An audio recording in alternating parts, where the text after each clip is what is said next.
Radio Manila, 92.3. Beng!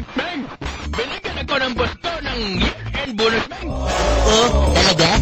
Tapos, binigyan pa ulit ako ng Christmas bonus, Beng! Wow naman! Tapos, Beng, may New Year bonus pa! Hala, favorite eh. Ha? Uy!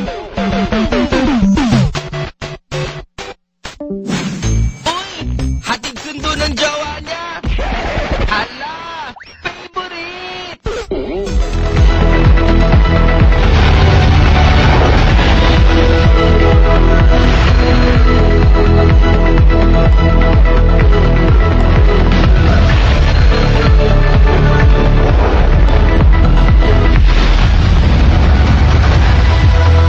Live traffic update muna tayo mga karangkada. Ang inyong nakikita ay ang traffic situation dyan sa may EDSA Monumento.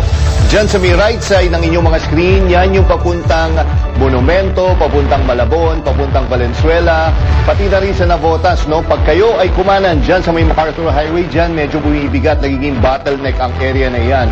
Samantalang nasa left side naman ng inyong mga screen, yan yung southbound, yan yung papuntang Cubao, North EDSA, papuntang Makati area.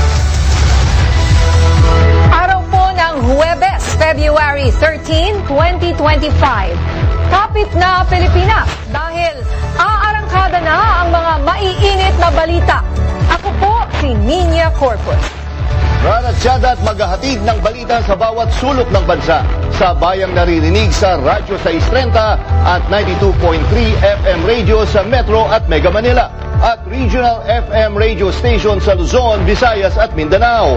Ako po si Jack Batallones. Ito ang Arangkada Balita.